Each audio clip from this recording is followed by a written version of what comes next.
इतिहास के पन्नों में एक वक्त ऐसा भी था जब भारत को सोने की चिड़िया कहा जाता था। फिर उसी काल में इंग्लैंड की ईस्ट इंडिया कंपनी समुद्र के रास्ते से भारत आता है। मकसद बहुत ही खूबसूरत होता है कि भारत में बिजनेस करनी है और मुनाफा कमानी है, और ये बहुत ही अच्छी बात है और ये तो बहुत खुशी की बात थी जिससे भारत के लोगों को भी फायदा होने वाला था। और यकीनन शुरुआत में ऐसा ही हुआ, लेकिन सातिर अंग्रेज इससे कहाँ खुश होने वाले थे। उनकी नजर तो पूरी भारत पे था। फिर धीरे धीरे करके जिस भारत की वो लोग नमक खाए, उसी भारत के पीठ पे साम ताम दंड भेद की नीति अपनाकर पूरे भारत को अपने कब्जे में ले लिया और भारत के भोले भाले लोगों पर मनचाहे रूप से शासन करने लगा। और करीब 200 साल बाद भारत को अपनी आजादी 15 अगस्त 1947 को फिर से मिली। और ये आजादी यूं ही नहीं मिले मेरे भाई, इस आजादी के लिए भारत को बहुत बड़ी कीमत चुकानी पड़ी।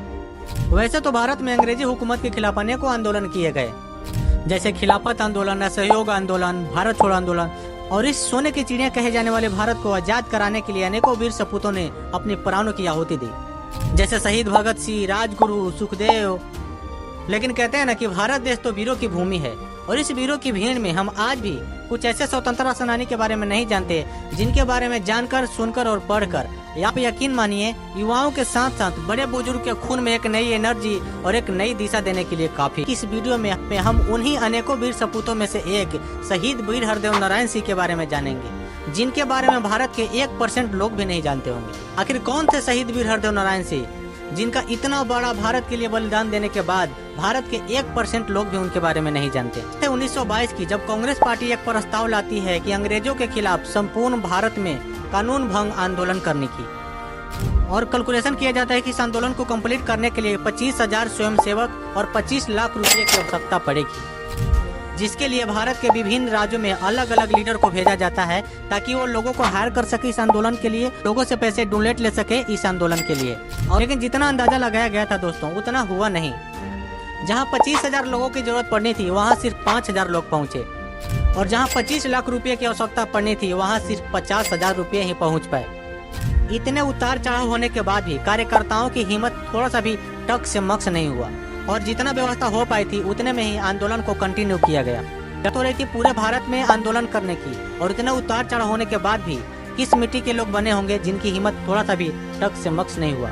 साथ में हम ये भी बात करते चले कि इस आंदोलन में बिहार की ओर से लीडरशिप जो कर रहे थे वो राजेंद्र प्रसाद कर रहे थे, और राजेंद्र प्रसाद जैसे तेजस्वी नेता की आवाज बिहार के युवाओं में उत्साह की लहर भर दी। और उन अनेकों युवाओं में से एक शहीद वीर हरदेव नारायण सिंह भी थे, जिनका जन्म पटना जिला में स्थित पालीगंज प्रखंड सरसी पीपरधाम पंचायत के तोरने गांव में 29 दिसंबर 1904 को एक साधारण परिवार में हुआ था। इनके माता का नाम श्रीमती मधुरानी देवी तथा पिता का नाम श्री चंद्रिका सिंह था। हालांकि हरदेव सिंह के पिताजी एक साधारण किसान थे, फिर भी हरदेव सिंह का लालन पालन बड़े ही प्यार से किया गया। हरदेव सिंह के बारे में बताया जाता है कि ये बचपन से ही कुश्ती जैसे खेलों में भाग लिया करते थे, और ये काफी हष्ट पुष्ट और मजबूत किस्म का व्यक्ति थे। और इनका स्वभाव के बारे में बताया जाता है कि ये बचपन से ही दिलेर किस्म का व्यक्ति थे, जो अपने बारे में ना सोचकर सबसे पहले समाज के बारे में सोचे, दूसरे के बारे में सोचे, दूसरे के भले के बारे में सोचे, इस टाइप का व्यक्ति। अपने 3 भाइयों में सबसे बड़े होने के कारण ये बड़े ही पारिवारिक व्यक्ति थे। इनका पढ़ाई लिखाई ग्रामीण स्कूल में पूरा होने के बाद दुल्हिन बाजार क्षेत्र के भरतपुरा के हाई स्कूल में इनका नामकरण करवा दिया गया। इनका पढ़ाई चल ही रहा था कि इसी बीच इनका शादी भी हो गया। इनका वैवाहिक संबंध मनेर के दिरिया क्षेत्र के हरदी छपड़ा गांव में जन्मी श्रीमती महारानी देवी से संपन्न हुआ। एक तरफ इनकी पढ़ाई चल रही थी तो दूसरी तरफ इनकी नई नई शादी हुई थी, जिसके कारण घर में मानो खुशियों की फूल झड़ रही थी। हित नाता यार दोस्त इनको शादी की बधाई दे रहे थे। इनके जीवन में अभी अभी खुशियों ने अपना पहला पैर ही रखा था। मध्य प्रदेश के जौलपुर से शुरू हुआ झंडा सत्याग्रह धीरे धीरे नागपुर शाह तक पहुँच गया और पूरे भारत में एक क्रांतिकारी आंदोलन के रूप में उभर के आने लगा। जिस बात की खबर जैसे ही 19 साल के वीर हरदेव नारायण सिंह के कानों तक पड़ा, उन्होंने बड़े ही सहायता से एक डिसीजन बना लिया। डिसीजन ये था कि मैं भी इस आंदोलन में शामिल होऊंगा, और ये डिसीजन एक आम आदमी के नजरिए से बिल्कुल भी आसान नहीं होता मेरे भाई। कि आप देखो ना, अभी के समय में अगर किसी की शादी होता है तो आदमी 10 से 15 दिन के लिए अपने घर से ही नहीं निकलता है। ऐसा लगता है कि बंदा जैसे गायब हो गया हो। मतलब लोग अपनी नई शादी को किसी भी तरह से यादगार बनाना चाहते हैं, लेकिन वीर हरदेव नारायण सिंह अपने देश के आगे किसी भी प्रकार के सांसारिक सुखों का कोई भी वैल्यू नहीं किया। और ये वही झंडा सत्याग्रह था जिसे कांग्रेस पार्टी संपूर्ण भारत में कानून भंग आंदोलन के रूप में चला रही थी, और जिसका लीडरशिप बिहार की ओर से राजेंद्र प्रसाद कर रहे थे। इनके साथ जाने वाले कुछ और भी साथी थे, जैसे अवध बिहारी, व्यास सिंह, उनदेव शर्मा। ये सभी पटना से ट्रेन पकड़कर आंदोलन स्थान यानी कि नागपुर पहुंचे, और वहां नागपुर पहुंचकर आंदोलन में भाग लिए। और वहाँ नागपुर आंदोलन के दौरान जिस बात का डर इनके सभी चाहने वालों का था, अंत में वही हुआ। बड़े ही परिश्रम और मुश्किल के साथ 18 जून 1923 को अंग्रेजी सरकार द्वारा इनको गिरफ्तार कर लिया जाता है और नागपुर के केंद्रीय जेल में इनको कैद कर लिया जाता है और इनको 1 वर्ष की कड़ी मेहनत की सजा सुना दी जाती है।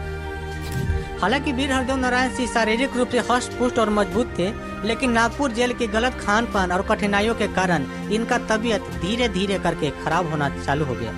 जेल की कठिनाइयों के बारे में लिखा जाता है कि जेल में बैल की जगह उन्हें कोल्हू में 12 घंटा चलना पड़ता था। एक हत्या में दंडित कैदी उन्हें हाँकता था। जो तेज नहीं चलते उन्हें गाली और मार का शिकार होना पड़ता था। जवार की अधपकी रोटियां खाने को मिलती थी। दाल का छिलके, सब्जी के डंटी लोहे के बर्तन में सिंधाकर उन्हें रोटी के साथ मिलाकर खाने को दिया जाता था। शौच में बैठने के लिए भी घंटी बजती थी। 5 मिनट से ज्यादा देर होने पर बिना शौच किए हुए हाथ पकड़ कर बाहर उठा निकाल दिया जाता था। इन सभी कठिनाइयों से ये बीमार पड़ते गए। इसी प्रकार के बहुत से शारीरिक और मानसिक यातनाएं उस जेल में झेलना पड़ता था। वीर हरदेव नारायण सिंह एक तरफ अंग्रेजों के जुल्म का सामना कर रहे थे, तो दूसरी तरफ उनके सेहत ही उनको दबाता जा रहा था। उनके तबीयत खराब होने के कारण बिगड़ता हुआ हालत देखकर उनके साथी कैदियों को रहा नहीं गया और वीर हरदेव नारायण सिंह को राय सलाह देने लगे कि भाई आप अंग्रेजी सरकार से माफी मांग लीजिए और जेल से बाहर जाकर अच्छे से इलाज करवाइए। लेकिन वीर हरदेव नारायण सिंह हमेशा की तरह एक ही जवाब देते थे, मैं बाहर जाकर क्या मुँह दिखाऊंगा, मैं यहाँ आंदोलन में शामिल होने आया हूँ, अंग्रेजी सरकार से माफी मांगने नहीं आया हूँ। तो आप ही बताइए मैं बाहर जाके क्या मुंह दिखाऊंगा। इसी प्रकार दिन बीतते गए और एक दिन ऐसा आया जो कि सबके नसीब में नहीं होता मेरे भाई। शहीद वीर हरदेव नारायण सिंह देश के लिए अपने प्राणों की आहुति दे दिए। सरदार वल्लभ भाई पटेल, चित्तरंजन दास इसी आंदोलन के इसी जेल में कैद थे। सबके साथ साथ उन्होंने भी वीर हरदेव नारायण सिंह की शव यात्रा में जेल के गेट तक आकर अपना श्रद्धा सुमन अर्पित किया।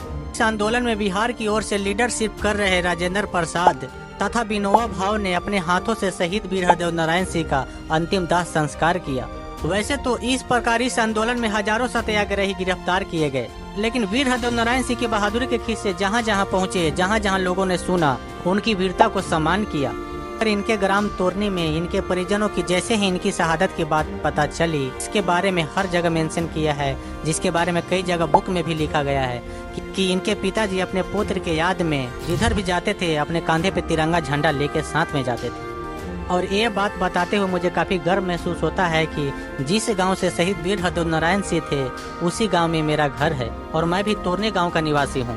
लेकिन बड़े ही दुख के साथ ये कहना पड़ता है कि आजादी के 77 साल बाद भी ना तो केंद्रीय सरकार ना तो राज्य सरकार, दोनों में से किसी का भी कोई खास ध्यान बनता हुआ इस विषय पे नहीं दिखता। इनके याद में कुछ काम की गई है जो कि मैं यहाँ पे बताना चाहूँगा। वीर हरदेव नारायण सिंह का गांव का नाम पहले तोरनी था, जो कि अब हरदेवपुरी तोरनी का नाम से जाना जाता है।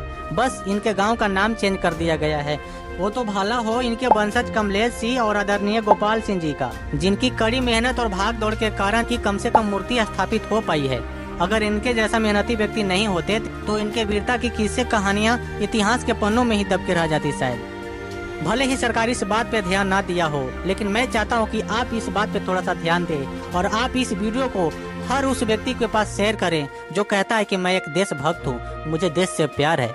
वैसे तो शहीद वीर हरदेव नारायण सिंह के इस कहानी में सीखने के लिए बहुत कुछ चीजें हैं, लेकिन जो सबसे ज्यादा प्रभावित करता है मुझे वो यह है कि जिस बाप को हर पिता के समान ये भरोसा था कि मेरा पुत्र जब बड़ा होगा तो मेरे कंधे का बोझ थोड़ा हल्का होगा और घर परिवार चलाने में मेरी मदद करेगा, उन्हीं पिता के सामने जीते जी उनका पुत्र हमेशा के लिए उनसे दूर हो गया। जरा सोचिए कि उनके पिताजी के ऊपर क्या गुजरी होगी, जो अपने पुत्र के वियोग में जब तक जीवित रहे जहाँ भी जाते थे तिरंगा झंडा साथ लिए जाते थे, ताकि लोग देखें और समझें कि देश हर व्यक्ति, हर जाति, हर धर्म से ऊपर है। और जब जब ब्रिटिश सरकार जैसी कोई भी बाहरी शक्ति भारत देश को अपने कब्जे में करने की कोशिश करेगा या यूं कहें कि आंख उठाने की भी कोशिश करेगा, हर व्यक्ति, हर जाति, हर धर्म से ऊपर उठकर एक हरदेव खड़ा होगा और पूरे देश में एक ही नारा गूंजेगा, इनकलाब जिंदाबाद, इनकलाब जिंदाबाद, इनकलाब जिंदाबाद।